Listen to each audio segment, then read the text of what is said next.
दोस्तों, इस वीडियो में हम आपको बताएंगे कि क्या वजह थी आखिर तुर्कों ने 15 लाख अर्मीनियाई लोगों का कत्लेआम किया और तुर्कों ने क्यों ऐसा खूनी खेल खेला। क्या वजह थी इसके पीछे, चलिए जानते हैं इस वीडियो में। दोस्तों, अगर चैनल पर नए हैं तो हमारे चैनल फैक्ट नॉलेज वर्ल्ड को सब्सक्राइब ज़रूर करें ताकि हमारी हर आने वाली न्यू वीडियोस का नोटिफिकेशन टाइम पर मिल सके। चलिए वीडियो शुरू करते हैं। अर्मीनियाई नरसंहार। पहले विश्व युद्ध सन 1914 और सन 1918 के दौरान यंग तुर्क सरकार के ज़रिए तुर्क साम्राज्य के अर्मेनियाई विषयों के खिलाफ निर्वासन और सामूहिक हत्या का अभियान चलाया गया था। अर्मीनियाई लोगों का आरोप है कि अभियान अर्मीनियाई लोगों को कत्ल करने का एक जानबूझकर की गई कोशिश थी और इस तरह ये कत्लेआम एक काम था। तुर्की सरकार ने इसे पहचानने के लिए कॉल का विरोध किया है, ये तर्क देते हुए कि हालांकि जुल्म हुआ था, एक समूह के रूप में अर्मीनियाई लोगों के खिलाफ विनाश की कोई आधिकारिक नीति लागू नहीं हुई थी। 20वीं शताब्दी की शुरुआत में ऑटोमन साम्राज्य में लगभग 2.5 मिलियन अर्मीनियाई लोग रहते थे, जो ज़्यादातर पूर्वी अनातोलिया के 6 प्रांतों में केंद्रित थे। रूस के ज़रिए आयोजित शहरों में तुर्क साम्राज्य की पूर्वी सीमा से परे अर्मीनियाई लोगों की एक बड़ी और अहम तादाद भी रहती थी। पूर्वी अनातोलिया में अर्मीनियाई लोग मशहूर कुर्द खानाबदोशों के साथ रहते थे।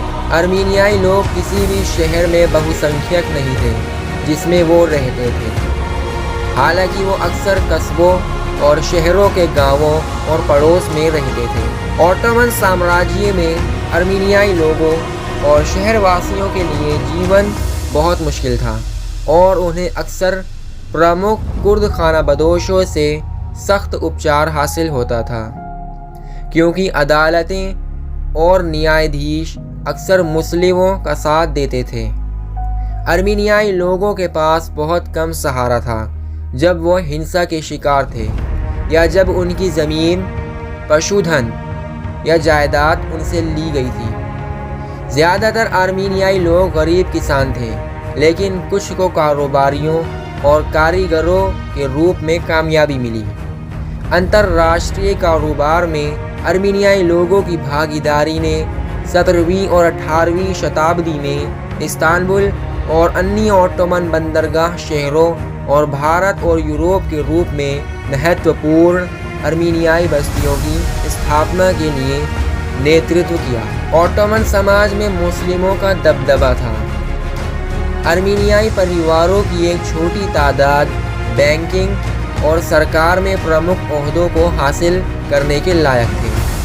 18वीं और 19वीं सदी में कई पीढ़ियों के लिए, उदाहरण के लिए, ऑटोमन अदालत के मुख्य वास्तुकार अर्मीनियाई बालियन परिवार में थे। 19वीं शताब्दी में अर्मीनियाई लोगों ने इस ख्याल के खिलाफ संघर्ष किया कि वो ऑटोमन साम्राज्य के अंदर एक विदेशी तत्व थे और आखिरकार वो अपना आज़ाद राज्य बनाने के लिए ऑटोमन्स को धोखा देने के लिए तैयार हो गए। युवा अर्मीनियाई कार्यकर्ता, उनमें से कई रूसी काकेशिया से एक स्वतंत्र राज्य के लिए आंदोलन करके अपने हम वतन की हिफाजत करने की मांग की। उन्होंने सन 1887 और सन 1890 में हैंचेक और दशनाक तुसियतुन नामक 2 क्रांतिकारी संगठनों का गठन किया। पूर्वी अनातोलिया में अर्मीनियाई लोगों के बीच किसी को भी व्यापक समर्थन नहीं मिला, जो काफ़ी हद तक वफादार रहे और इसके बजाय उम्मीद की कि ईसाई यूरोप में सहानुभूति रखने वाले दबाव डालेंगे। अर्मीनियाई लोगों के लिए नए बदलावों और हिफाजत को लागू करने के लिए तुर्क साम्राज्य, हालांकि अर्मीनियाई क्रांतिकारियों की गतिविधियों ने मुस्लिमों में डर और चिंता पैदा कर दी थी। 19वीं सदी के आखिर और 20वीं सदी की शुरुआत में कई बार अर्मीनियाई बगावतें बड़े पैमाने पर हिंसा में बदल गईं। जब सन 1894 में सासुन शहरी में अर्मीनियाई लोगों ने एक दमनकारी टैक्स को जमा करने से इनकार कर दिया। तुर्क सैनिकों और कुर्द आदिवासियों ने इस शहर में हज़ारों अर्मीनियाई लोगों को मार डाला। सन 1895 के पतन में सामूहिक हत्याओं की एक और श्रृंखला शुरू हुई, जब इस्तांबुल में एक अर्मीनियाई प्रदर्शन का तुर्क अधिकारियों के जरिए दमन एक नरसंहार बन गया। कुल मिलाकर सन 1894 और सन 1896 के बीच कत्ले-आम में सैकड़ों हज़ारों अर्मीनियाई मारे गए, जिसे बाद में हमीदियों के कत्ले-आम के रूप में जाना जाने लगा। सन 1909 में अडाना और हड्जिन में शहरी दंगों और जनसंहार में लगभग 20,000 और अर्मीनियाई लोग मारे गए। सन 1908 में ऑटोमन क्रांतिकारियों का एक छोटा समूह committee of union and progress CUP व्यापक यंग तुर्क आंदोलन के अंदर एक संगठन राजनीति में आया। अर्मीनियाई लोगों ने ऑटोमन संविधान की बहाली का स्वागत किया और चुनाव के वादे ने अर्मीनियाई और साम्राज्य के अंदर अन्य गैर तुर्कों को नए राजनीतिक आदेश के साथ सहयोग और मदद करने के लिए प्रेरित किया। हालांकि समय के साथ युवा तुर्कों की महत्वाकांक्षाएं अधिक उग्रवादी गैर तुर्कों के प्रति कम सहिष्णु और अपने अर्मीनियाई विषयों के प्रति तेज़ी से संदिग्ध हो गई, जिनके बारे में उन्होंने कल्पना की थी कि वो विदेशी ताकतों के साथ सहयोग कर रहे हैं।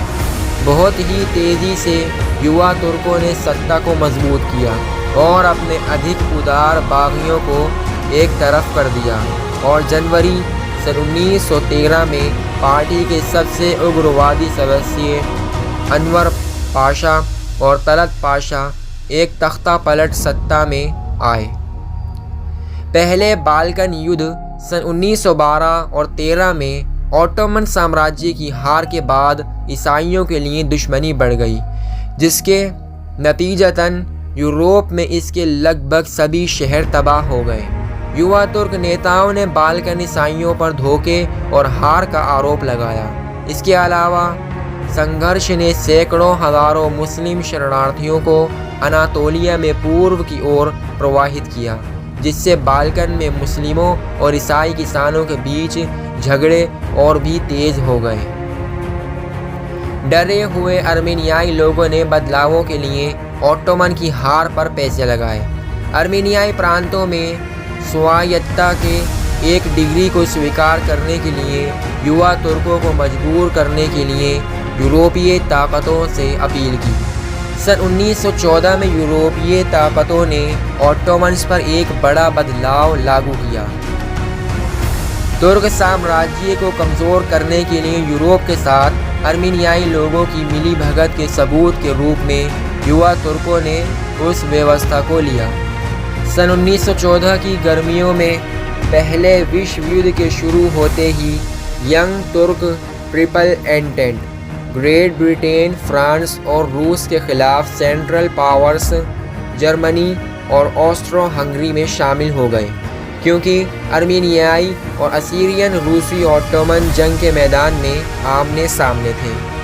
दोनों रूसियों और ऑटोमन्स ने अपने दुश्मनों के खिलाफ अपने अभियानों में करीबी ईसाइयों को भर्ती करने की कोशिश की। युवा तुर्कों ने तब तक के प्रमुख अर्मीनियाई राजनीतिक दल दशाकतसुट्युन को प्रस्ताव दिया था कि वो रूसी अर्मीनियाई लोगों के साथ साथ ऑटोमन ज़मीन में उन लोगों को ऑटोमन साम्राज्य के लिए लड़ने के लिए राज़ी करें। दशनको ने उत्तर दिया कि अर्मीनियाई, रूसी और तुर्क विषय अपने साम्राज्यों के प्रति वफादार रहेंगे। ताकतवर युवा तुर्कों के जरिए इसे धोखे के तौर पर देखा गया था। ऑटोमन साम्राज्य में अर्मीनियाई लोगों ने ऑटोमन्स के साथ लड़ाई लड़ी, जबकि रूसी विषयों से बनी अर्मीनियाई लोगों की इकाइयाँ रूस की ओर से लड़ीं। उन शहरों में जहाँ तुर्क और रूसी सैनिकों ने एक दूसरे का सामना किया, वहाँ ईसाइयों और मुस्लिमों दोनों का कत्लेआम हुआ। जनवरी सन 1915 में अनवर पाशा ने सारी केमिस की लड़ाई में रूसियों को पीछे धकेलने की कोशिश की। सिर्फ युद्ध की सबसे बुरी तुर्क हार का सामना करना पड़ा। हालांकि ख़राब सेनापति और सख्त हालात नुकसान की वजह थे। यंग तुर्की सरकार ने अर्मीनियाई धोखेबाजों को सज़ा देने की मांग की। अर्मीनियाई सैनिकों और सेना में अन्य गैर मुस्लिमों को हटा दिया गया और श्रम बटालियनों में कर दिया गया। निहत्थे अर्मीनियाई सैनिकों की तब ऑटोमन सैनिकों ने हत्या कर दी, जो पहले नरसंहार बन गए थे। लगभग उसी वक्त अनियमित बलों ने रूसी सीमा के पास अर्मीनियाई गांवों में बड़े पैमाने पर हत्याएं करना शुरू कर दी। 24 अप्रैल सन 1915 को वैन और अर्मीनियाई प्रतिरोध के कई अन्य कारणों का हवाला देते हुए तलत पाशा ने इस्तांबुल में लगभग 250 अर्मीनियाई लोगों और राजनेताओं को गिरफ्तार करने का हुक्म दिया, जिसमें ऑटोमन संसद के कई लोग शामिल थे। इसके बाद के महीनों में गिरफ्तार किए गए ज़्यादातर लोग मारे गए। निर्वासन, जिसकी निगरानी नागरिक और सैन्य अधिकारियों के जरिए की गई थी, अनियमित बलों के साथ साथ स्थानीय कुर्दों और सरक्सियों के जरिए सामूहिक हत्या के एक व्यवस्थित अभियान के साथ किया गया था। सीरिया के रेगिस्तान में पहुंचने वाले उत्तरजीवी एकाग्रता शिविरों में सड़ गए। कई लोगों की मौत हो गई और नरसंहार सन 1916 तक जारी रहे। अर्मीनियाई नरसंहार ने ज़्यादा सजातीय राष्ट्र राज्य के लिए ज़मीन तैयार की, जो आखिरकार तुर्की गणराज्य बन गया। जंग के आखिर तक ऑटोमन साम्राज्य में 90% से अधिक अर्मीनियाई लोग चले गए थे और उनकी पहले की मौजूदगी के कई निशान मिटा दिए गए थे। पूर्वी अनातोलिया में अर्मीनियाई लोगों के घरों और जायदादों को मुस्लिम गरीब लोगों को दे दिया गया था और जिंदा महिलाओं और बच्चों को अक्सर अपनी अर्मीनियाई पहचान छोड़ने और इस्लाम को अपनाने के लिए मजबूर किया गया था। हालांकि दसियों हज़ार अनाथों को विदेशी मिशनरियों के संरक्षण में कुछ शरण मिली। उनका कहना है कि अर्मीनियाई एक बागी तत्व थे जिन्हें राष्ट्रीय सुरक्षा संकट के दौरान शांत किया जाना था। वो मानते हैं कि कुछ हत्याएं हुई, लेकिन उनका तर्क ये है कि सरकार के जरिए शुरू या निर्देशित नहीं किया गया था। ख़ास देशों इजराइल और ग्रेट ब्रिटेन सहित ने भी तुर्की के साथ अपने संबंधों को नुकसान पहुंचाने से बचने के लिए घटनाओं को नरसंहार कहने से इनकार कर दिया है।